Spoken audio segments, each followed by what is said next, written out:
Ngayong araw, masaya ako dahil ng itlog na ang alaga kong beta. Hindi ko inasahan na mabilis sila makakagawa ng itlog. Kaya naman pinagluto ko sila ng talisay. May nakainan din pala kami napakamura at napakasarap. Malaki ang serving ng liempo at sulit na sulit ang presyo.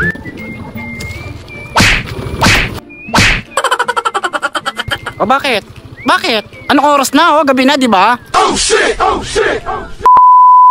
Kaya naman isang araw, nagulat nga pala ako sa aking natunghayan. Nangitlog na kasi ang aking beta. Proud nga pala ako sa aking sarili kasi nagawa ko to. Hinuhulog ng babaeng beta ang kanyang itlog. Kinukuha naman ng lalaking beta ang mga itlog at nilalagay sa kanyang ginawang bubble nest. Kailangan ko nga palang kumuha ng talisay para sa kanila. Kahit tirik na tirik ang araw, hindi nga pala ako mapipigilan. So paano guys? Tara!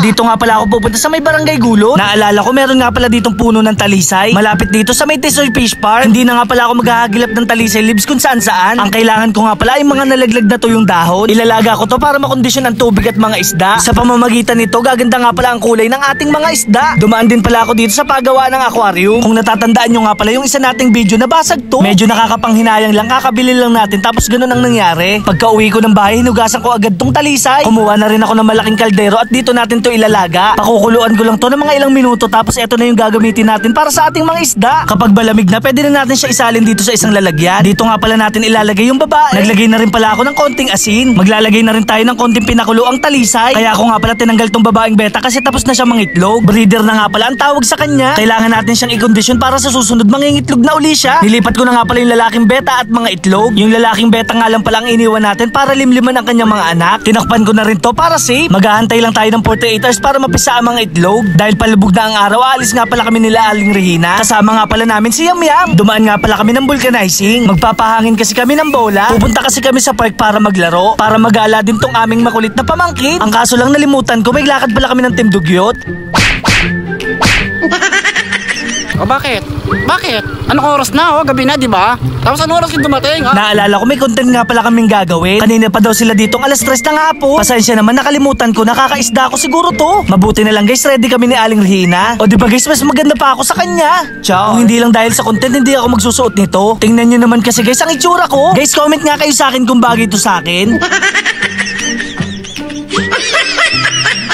Mabuti na lang nakahabol ako sa content namin. Aalis naman kami para kumain. Mabuti na lang kahit nakamotor kami, mabilis si Greenity. Dito nga pala kami kakain sa may Chick Orap. Ang sabi ni Boy Skincare, masarap daw dito. Nakakatuwa nga pala ang presyo. Kaya naman nag-order na sila Kuya Dug. Syempre papahuli ba naman si Kuya Boy Macho Nurin nyo? Para nga pala kami nasa Mang Inasal. Kasi guys, naka-unlimited na daw yung sabaw nila dito. Grabe guys, kuwang-kuha yung lasa. Paborito pa naman to ni Aling Regina. Pati nga pala si Yam Yam na sarapan. Hindi na nga pala kami naghintay ng matagal. Dumating na kasi agad yung aming in-order. Grabe guys, napakaganda ng kanin. Ito ba yung tinatawag na Java Rice? Naka-unlimited din pala sila sa gravy. Ito nga pala yung kinikwento sa amin ni Boy Skincare. Nakakalungkot lang kasi parehas kami ng in-order ni Boy Ubo. Kaya naman food trip na naman si Boy Noo. Char. Umorder nga pala si Boy Skincare ng chicken pastel. Kay Kuya Dugs naman ay inasal naman no. Saktong-sakto naman may masarap siyang sausawan. Kaya naman food trip na naman ng Team Dugyot. Bukod sa napakalaking serving ng Java Rice, napakalaki din pala ng kanilang fried liempo. Magkakamay nga pala tayo for today's video. Kaya naman pagkakain ko, first bite masarap agad. Tinikman ko na rin pala tong Java Rice. Grabe guys, napakasarap ng lasa. Lalo na kapag isasuso mo dito sa kanilang masarap na gravy. Yung liempo guys, hindi yung kanin. Ciao. Sulit na sulit nga pala ang 109 pesos ko dito. Bukod sa nag-enjoy na ako, nabusog pa kami. Pinatikim din pala sa amin ni Boy Skincare yung kanilang chicken pastel. Ngayon nga lang pala ako makakatikim nito pero masarap. Hindi na nga pala ako nag-extra rice kasi napakarami ng serving. Yung 109 pesos nyo may libre na rin soft drinks. Food trip na naman talaga si Yam Yam at si Aling Regina. So paano guys, hanggang dito na lang. Maraming salamat sa panonood. Paalam! Yeah!